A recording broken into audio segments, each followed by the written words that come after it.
औज़ुबिल्लाहिमिनश्शैतानिर्रजीम बिस्मिल्लाहिर्रहमानिर्रहीम रब्बी यस्सिर वला तुअस्सिर वतम्मिम बिल खैर व बिका नस्तईन। डियर स्टूडेंट, अस्सलाम वालेकुम।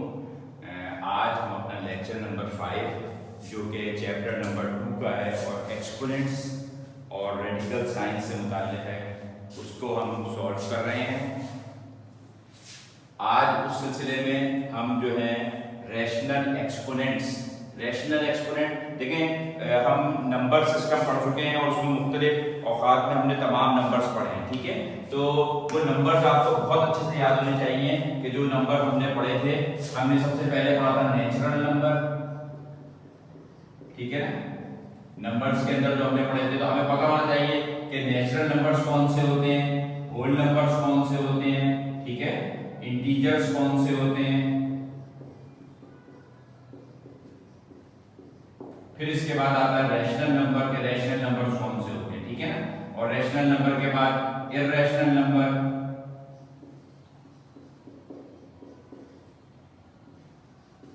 और इर्रेशनल के बाद रियल नंबर। तो ये नंबर्स जितने भी हैं ये हमको सब मालूम होने चाहिए वन टू ऑल के कौन कौन से नंबर होते हैं। नेचुरल नंबर जो होते हैं वो 1 से शुरू होते हैं और चलते चले जाते हैं। होल नंबर में 0, 1, 2 से शुरू होते हैं और इंफिनिटी तक चलते चले जाते हैं। इंटीजर जो होते हैं वो -2, -1, 0 और पॉजिटिव नंबर दोनों साइडों पे चलते चले जाते हैं। रैशनल नंबर्स वो होते हैं जिनको हम हमेशा कहते हैं कि p/q की फॉर्म में लिखे जा सकते हैं और q जो है वो 0 नहीं होना चाहिए, यानी x जो है कोई भी आपका p/q की फॉर्म में हो। और इर्रेशनल वो होते हैं जो p/q की फॉर्म में नहीं लिखे जा सकते हैं। और रियल नंबर जो होते हैं वो क्या होते हैं कि रैशनल नंबर जो होते हैं q और यूनियन ऑफ इर्रेशनल नंबर्स, इन ये जो मिल जाते हैं इसको हम q कहते हैं और इसको हम q डैश कहते हैं, इसको हम r कहते हैं, इंटीजर्स को हम z कहते हैं, होल नंबर को w कहते हैं, नेचुरल नंबर को n कहते हैं। ये मुख्तलिफ औकात पे हम जब काम कर रहे होंगे मुस्तकिल रिपीट होते रहेंगे। तो अब जैसे हमने यहाँ पढ़ा रैशनल एक्सपोनेंट, तो रैशनल एक्सपोनेंट का मतलब क्या हुआ, ऐसा कोई एक्सपोनेंट है जो p/q की फॉर्म में है, ठीक है। अगर जैसे सपोज हमारे पास कोई एक्सपोनेंट l/m की फॉर्म में, यानी x की पावर अगर लगी हुई हो l/m, तो ऐसे नंबर्स को हम क्या कहेंगे, ये जो पावर है ये क्या है, ये रैशनल पावर है इसकी। तो इस तरह के जो सवालात होते हैं उनको सॉल्व किस तरह से किया जाता है उसको हम देखेंगे।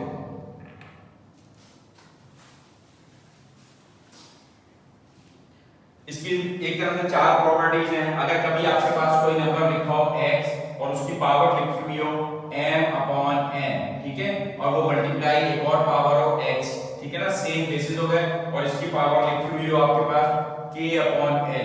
तो जब हमने बताया बेसिस सेम होते हैं क्या होता है, पावर ऐड हो जाती है। तो ऐसी सूरत में हम इसको क्या लिख सकते हैं, x की पावर m/n प्लस k/n। तमाम लॉज ऑफ एक्सपोनेंट जो हैं वो बिल्कुल उसी तरह से यूज होते हैं जैसे हमने नॉर्मल इंटीजर्स के केस के अंदर किया था कि किस तरीके से वो पावरें जो है उस पे शिफ्ट होती है और हम कौन कौन से लॉ को कैसे कैसे अप्लाई करते हैं। बिल्कुल अगर हमारे पास पावर जो है वो रैशनल हो तो भी बिल्कुल सेम वही लॉ होते हैं कि अगर बेसिस सेम है तो पावरें ऐड हो जाती हैं इस तरीके से, ठीक है।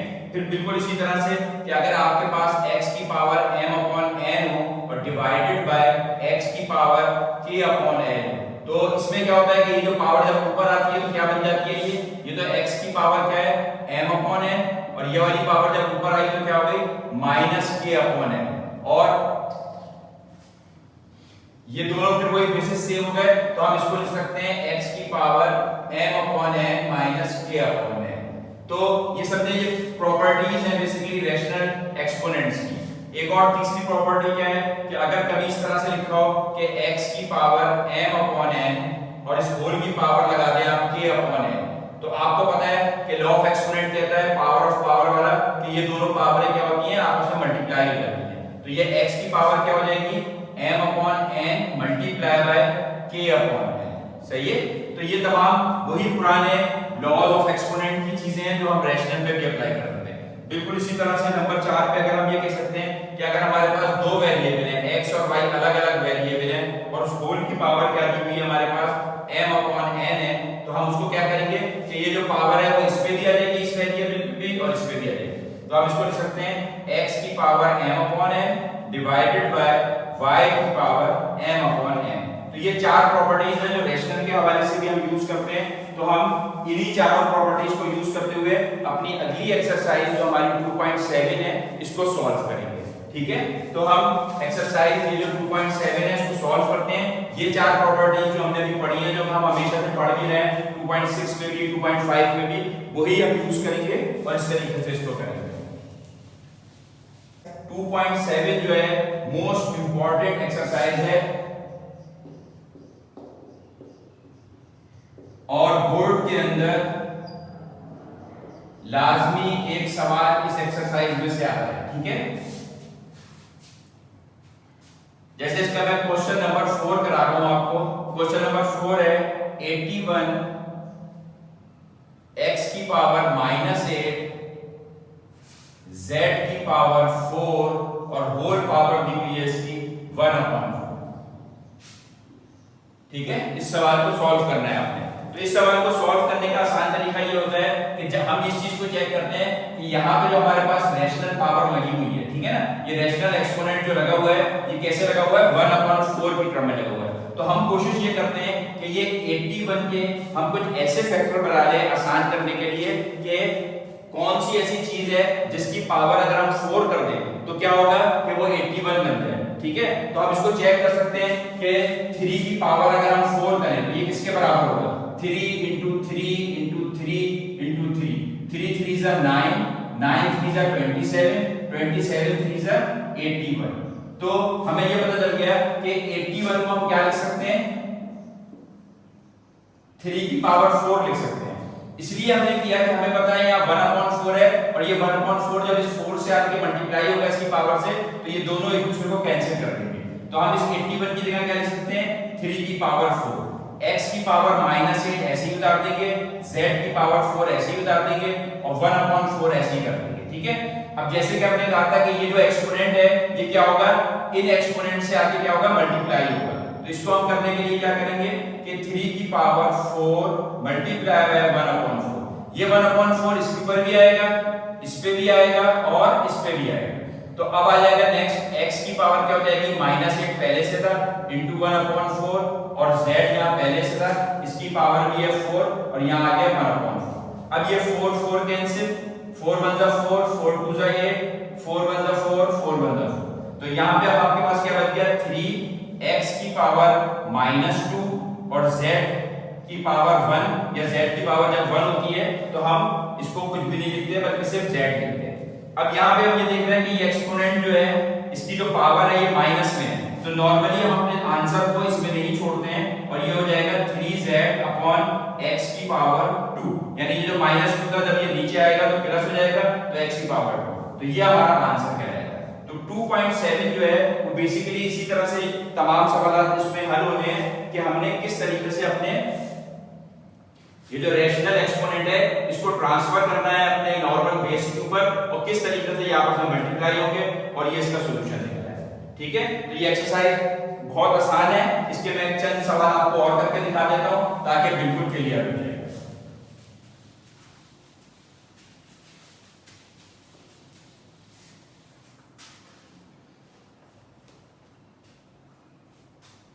अब इसका एक क्वेश्चन नंबर 6 है, इससे मिलते जुलते और भी बहुत सारे सवाल आते हैं, इसको देख लीजिए आप। ये है a की power p divided by a की पावर q और होल पावर इसकी दी हुई है -q -p। ठीक है, दूसरा सवाल इसी तरह से दिया हुआ है आपको, इसके साथ मल्टीप्लाई हो रहा है a की power q divided by a की पावर r और होल पावर दी हुई है आपको -r -q। ठीक है, क्लियर है, आप लोगों को नजर आ रहा है। और इससे आगे भी मल्टीप्लाई हो रहा है, यहाँ पे भी मल्टीप्लाई की साइन है, यहाँ भी मल्टीप्लाई है। फिर इसके बाद दिया हुआ है आपको a की power r divided by a की पावर p और होल पावर दी हुई है इसकी -p -r।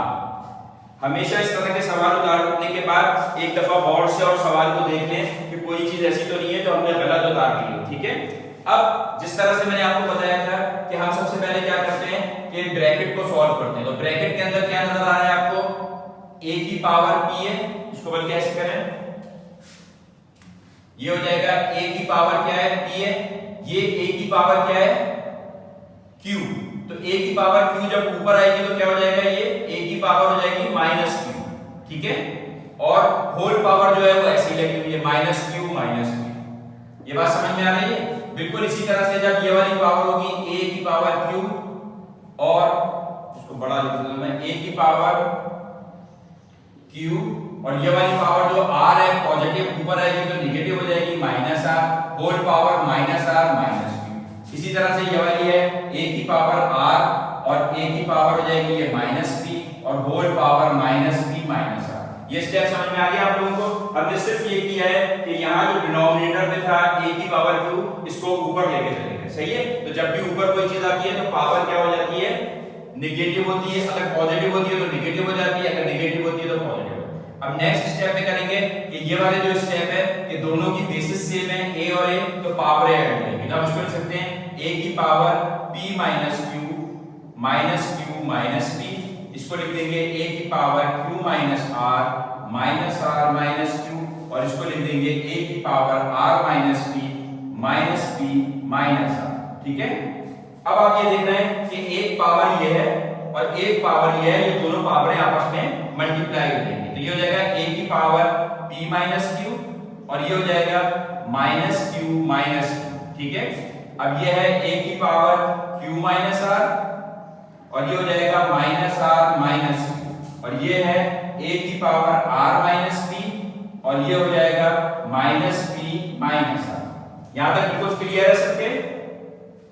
अब इसके बाद हम इसके अंदर नेक्स्ट स्टेप में ये देख रहे हैं कि यार देखिए यहाँ पे माइनस माइनस कॉमन अगर हम ले लेंगे तो ये प्लस हो जाएगा। अच्छा, इसमें हम जरा सा ये थोड़ा सा गौर करेंगे कि देखिए ये भी p q है, ये है p q। अगर मैं यहाँ से माइनस कॉमन ले लूंगा तो क्या हो जाएगा, ये q प्लस p या p प्लस q बन जाएगा ना, और माइनस की साइन बाहर आ जाएगी। देखिए इस तरीके से कि ये तो a की पावर p q तो लिखा हुआ है।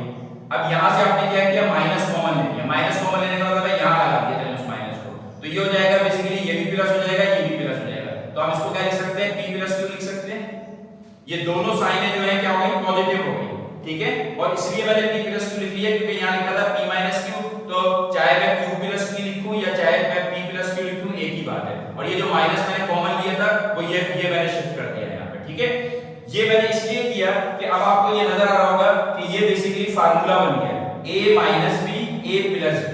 आपको याद है ना कि ये फार्मूला क्या होता था, a square minus b square जो है वो हमारे पास होता था a प्लस b और a माइनस b, ठीक है।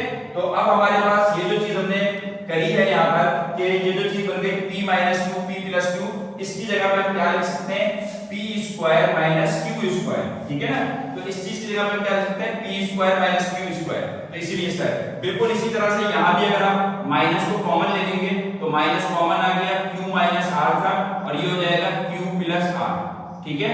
और बिल्कुल इसी तरह से यहाँ a है, r माइनस p था यहाँ पे, और यहाँ से जब आपने माइनस कॉमन ले लिया तो यहाँ पे भी क्या हो गया, r प्लस q, ठीक है। यहाँ तक स्टेप बिल्कुल सही समझ में आ रहे हैं आप लोगों के? अब आपके पास ये सारा फार्मूला बन गया, सही है ना। ये जो फार्मूला बन गया ये किसका बन गया, p square minus q square. इसको मैं जरा सा यहाँ पे लिख देता हूँ, यानी यहाँ से आपको नजर आने में मुश्किल होगी वरना, तो इसको मैं यहाँ पे ये दो स्टेप ऊपर कर देता हूँ।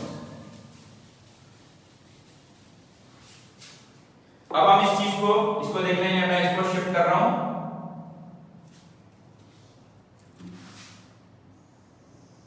ऊपर शिफ्ट करो, ठीक है। तो ये जो हो जाएगा क्या हो जाएगा, a की power p square minus q square और बाहर एक माइनस की साइन लगेगी, ठीक है, ये वाली लगेगी। फिर इसी तरह ये हो जाएगा a की power q square minus r square और बाहर एक माइनस की साइन लगेगी, और ये हो जाएगा a की power minus r square minus p square और ये स्क्वायर। अब आप देख रहे हैं बिल्कुल वही चीज हो जाएगी, ये माइनस की साइन है, ये जब खुलेगी इसको माइनस कर देगी, इसको प्लस कर देगी, ठीक है ना। तो अब आप यहाँ इसको लिख सकते हैं a is equal to minus p square plus q square, ठीक है। फिर लिख सकते हैं a is equal to minus q square plus r square, फिर आप लिख सकते हैं a is equal to minus r square plus p square. अब इस चीज को जल्दी से सॉल्व कर लें। ये a की पावर क्या हो जाएगी minus p square plus q square, ये सारे सेम a है, सारी पावरें ऐड हो जाएंगी। Minus q square plus r square minus r square plus p square, ये हमने एक ही दफा बेस लिखा और ये तमाम पावर इस पे ऐड कर दी। अब ये देख रहे हैं आप माइनस का पी स्क्वायर है, ये प्लस का पी स्क्वायर है, कैंसिल। ये प्लस का क्यू स्क्वायर है, माइनस का क्यू स्क्वायर है, कैंसिल। ये प्लस का आर स्क्वायर है, ये माइनस का आर स्क्वायर है, कैंसिल। तो ये क्या जवाब आ जाएगा हमारे पास a की पावर 0, और आपको पता है किसी भी चीज की पावर 0 है वो क्या होती है 1 के बराबर होती है। तो ये हमारा आंसर यहाँ पे आ गया 1। अगर देखिए ये सवाल है, इससे आगे जो उसके 3 सवाल हैं बिल्कुल सेम एज इट इज इसी तरीके से करने के हैं, ठीक है। तो करना कुछ नहीं होता है, बेसिकली जिस तरह से हमने लॉ ऑफ एक्सपोनेंट में पढ़ा था कि किस तरीके से हम ट्रांसफर करते हैं पावर को पावर के ऊपर, बिल्कुल वो करना है और आप इस पूरी चीज को सॉल्व कर लेंगे इसी तरह से, सही है। अब मैं एक सवाल और करा देता हूं मैं आपको, ये था क्वेश्चन नंबर 6, एक है इसका क्वेश्चन नंबर 12 जो बहुत इंपॉर्टेंट है, मैं वो करा देता हूं आपको ताकि फिर वो क्लियर हो जाए। तो ये हमारा क्वेश्चन नंबर 12 है, इसको देख लें, ये बहुत ज्यादा बोर्ड के एग्जाम में रिपीट होता रहता है। इसके अंदर देखें, अब हम यहाँ देख रहे हैं कि यहाँ पे लिखा हुआ है 216 की पावर 2/3, 25 की पावर 1/2, 1/25 की पावर -3/2, और फिर इसके बाद इसका रूट लगा हुआ है, तो इसका मतलब क्या हो गया, इसकी पावर 1/2 होल हो जाएगी जब हम इसका रेडिकल का साइन हटाएंगे।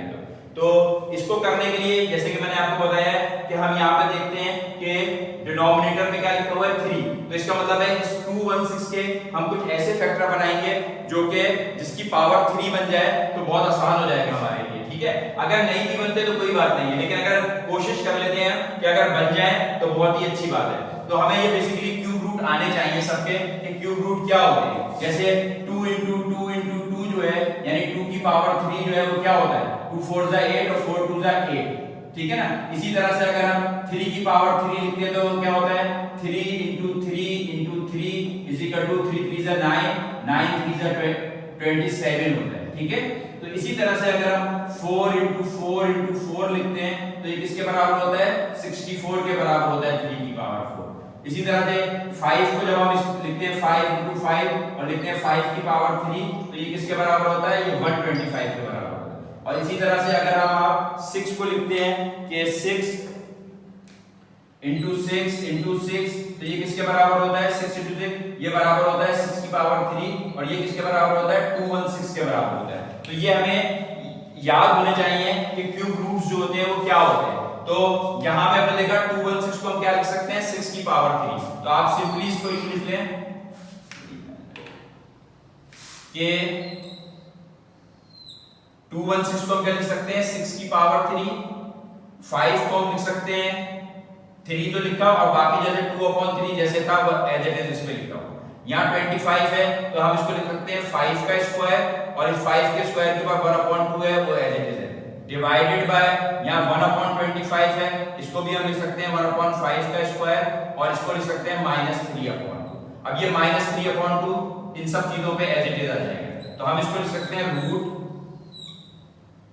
ये हो जाएगा 6 की पावर 3 मल्टीप्लाई बाय 2/3 और ये हो जाएगा 5 की power 2 multiply by 1/2 divided by 1/5 का स्क्वायर की पावर क्या हो गई -3/2, ठीक है।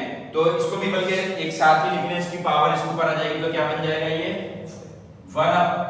अच्छा इसमें दो काम कर सकते हैं, अगर आप ये देख रहे हैं 1/5 से कंफ्यूज हो रहे हैं, इस 5 को अगर ऊपर ले जाएंगे तो क्या होगा ये प्लस का 2 है ऊपर जाएगा क्या हो जाएगा माइनस का हो जाएगा, तो ये क्या हो जाएगा 5 की पावर -2 हो जाएगी। इसको हम 5 की पावर -2 लिख सकते हैं ना, और इसके साथ ये जो पावर इससे मल्टीप्लाई हो रही है ये क्या हो रही है -3/2, इसको ऐसे लिख रहे हैं, सही है। तो अब यहाँ पे क्या होगा 3 से 3 कैंसिल हो गया, 2 से 2 कैंसिल हो गया, यहाँ 2 से 2 कैंसिल हो गया, सही है। तो अब ये आपके पास सिंपलीफाइड फॉर्म में क्या चीज बच गई, यहाँ पे बच गई 6 का स्क्वायर इंटू 5 की पावर 1 है डिवाइडेड बाय यहाँ क्या हो गई 5 की पावर क्या हो गई ये माइनस माइनस प्लस हो गया और 5 की पावर सिंपली क्या हो गई 3 हो गई, ठीक है, प्लस भी इसमें खत्म हो गया। अब इसी चीज को अगर आप आगे करेंगे तो ये क्या हो जाएगा, ये 5 की पावर 3 है और ये सिंपल 5 है, तो हम इसे चाहे तो कैंसिल भी कर सकते हैं, एक 5 से ही कटेगा, इसकी 3 पावर है क्या रह जाएगी, 2 रह जाएगी, यानी इस 5 को 3 दफा लिख सकते हैं ना, 5 × 5 × 5, तो एक 5 से कैंसिल हो गया और 5 की पावर क्या रह गई, 2 रह गई। तो ये अब हमारे पास सवाल सिंपलीफाई हो गया, सिंपली क्या रह गया, 6 की पावर 2 डिवाइडेड बाय 5 की पावर 2, ये रह गया ना। अब हमें इस रेडिकल साइन को जब हम खत्म करते हैं तो क्या होता है, 6 की पावर 2 अपॉन 5 की पावर 2 और होल पावर आ जाएगी 1 अपॉन 2।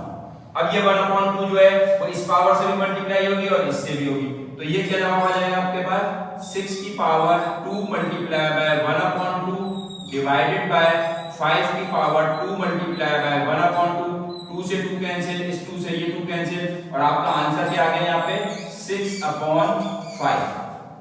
और 6 अपॉन 5 जो है आपको पता है ये इम्प्रॉपर फ्रैक्शन है, यानी यहाँ पे न्यूमरेटर बड़ा है और डिनोमिनेटर छोटा है, तो इसको हम सिंपली जो है मिक्स फ्रैक्शन में जब लिखते हैं तो क्या हो जाएगा 1/1 अपॉन 5, यानी इसको डिवाइड कर लेंगे तो ये इस तरह से आ जाएगा, तो हमारा आंसर जो है वो बेसिकली क्या होगा, वो ये होगा। ठीक है, तो ये हमारा था क्वेश्चन नंबर 12 जिसको हम इस तरीके से सॉल्व करेंगे। मैं उम्मीद करता हूं कि आपको ये बिल्कुल समझ में आ गया होगा, कोई मुश्किल चीज नहीं है, सिर्फ पावर्स का जो है हमें ट्रांसफर करना है किस तरीके से पावरों के ऊपर, और अगर हम स्टेप्स अपने पूरे करेंगे तो इंशाअल्लाह ताला कोई गलती नहीं होगी और आसानी से हम सवालात कर सकते हैं। एक सवाल मैं आपको और चले करा देता हूं, इसमें थोड़ा सा इसमें एक डिफरेंस आता है ताकि आपको वो बिल्कुल ही क्लियर हो जाए ये तमाम चीजें।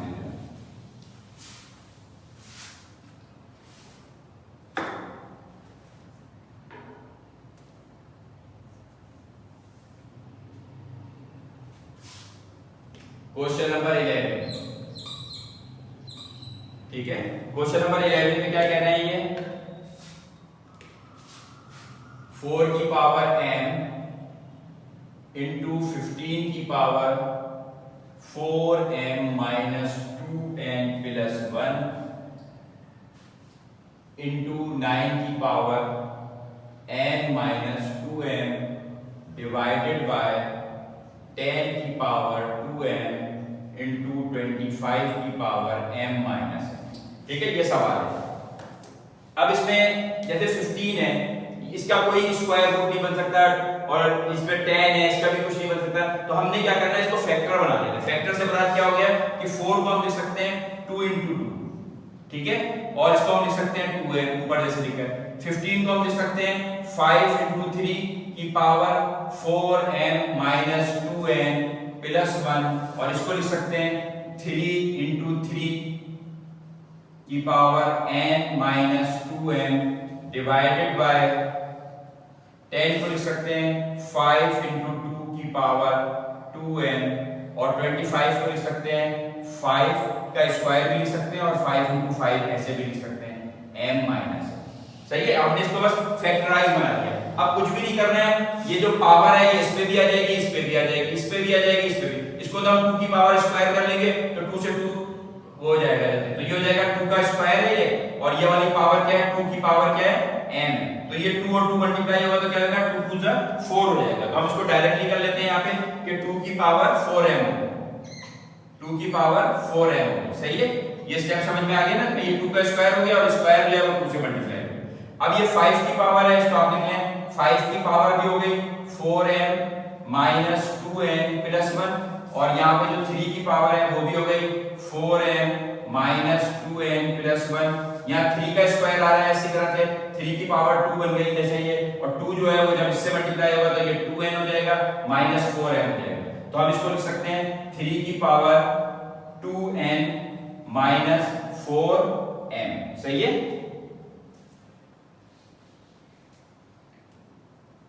इस 3 को हम क्या लिख सकते हैं, ये 3 इंटू 3 है, इसको हम सिंपली क्या लिख सकते हैं, 3 का स्क्वायर लिख सकते हैं, तो ये 2 जो है वो इससे भी मल्टीप्लाई होगा और इससे भी होगा, तो ये जवाब है। अब इसके नीचे अपॉन में क्या आ रहा है हमारे पास, 5 की पावर भी 2m है और 2 की पावर भी 2m है, और यहाँ 5 का स्क्वायर बन रहा है, तो वही बात हो जाएगी 5 की पावर 2m माइनस 2m, ठीक है।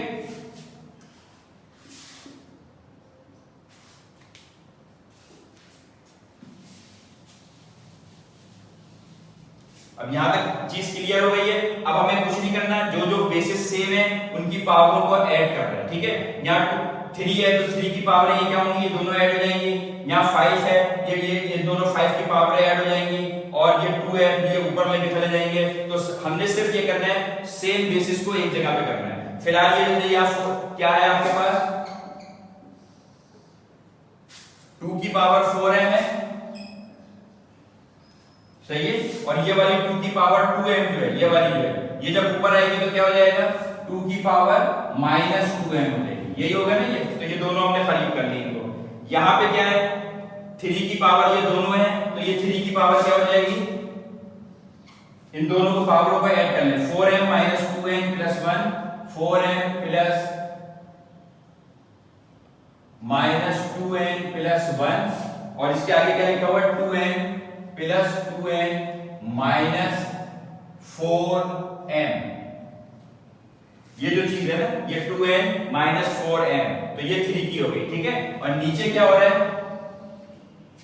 ये वाला 5 भी हम नीचे ले जाएंगे, तो ये 5 की पावरें यहाँ पे क्या बन रही हैं, यहाँ 5 की पावरें बन रही हैं 2m और 2m - 4m, तो ये हो जाएगा 2m + 2m - 2m, सही है। और ये वाली अगर हम 5 की पावरों को नीचे लेकर आएंगे तो क्या हो जाएगा, ये माइनस का 4m हो जाएगा, ये प्लस का 2m हो जाएगा, और ये क्या हो जाएगा, माइनस का 1 हो जाएगा। तो इनको इसी के आगे लिख देंगे, जब नीचे आ जाएगा तो बेसिस सेम हो जाएंगी, फिर हम ऐड कर देंगे। तो 4m जो है वो माइनस का हो जाएगा, माइनस का 4m, ये जो माइनस का 2n है नीचे आके क्या हो जाएगा, प्लस का 2n, और ये जो प्लस का 1 था ये क्या हो जाएगा, माइनस का 1। अब इसको सॉल्व कर लें आप, ये हो जाएगा 2 की पावर 4m है, 4m ऐसे कर सकते हैं आप, 4m - 2n ऐसे लिख लें। और यहाँ जो 3 की पावर थी ये क्या है, ये 4m है, तो 4m तो एक है, और एक ये माइनस का 4m, तो ये माइनस का 4m प्लस का 4m कैंसिल, ये माइनस का 2n प्लस का 2n कैंसिल, तो यहाँ तो खाली रह गया 3 की पावर 1, ठीक है ना। तो इस तरह से कैंसिल होते हैं, आसान सा हमारा जवाब है। इसी तरह यहाँ पे आप देख लें कि यहाँ पे 2m और 2m कितने हो गए, 4m, और ये लिखा हुआ है माइनस का 4m, तो ये माइनस का 4m इन दोनों प्लस को कैंसिल कर देगा, ये माइनस का 2n इस प्लस 2n को कैंसिल कर देगा, और 5 की पावर क्या रह जाएगी यहाँ पे, खाली -1 रह जाएगी, सही है। तो इस -1 को भी हम ऊपर ले जाएंगे, तो ये क्या हो जाएगा, 2 की पावर 4m में से ये क्या बचा, 2m बचा, 2 की पावर 2m × 3 × 5, ये जो 5 -1 था ऊपर आ गया तो ये बन गया ये। तो यहाँ पे ये 5 3 कितना हो गया, 15, और 2 की पावर क्या हो गई, 2n।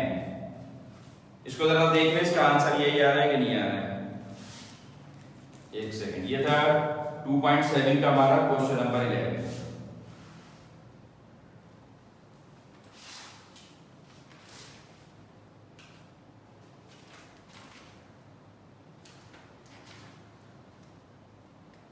फिफ्टीन आंसर आ रहा है, इसका मतलब है ये जो 2 की पावर m है ना, ये भी कैंसिल होगी।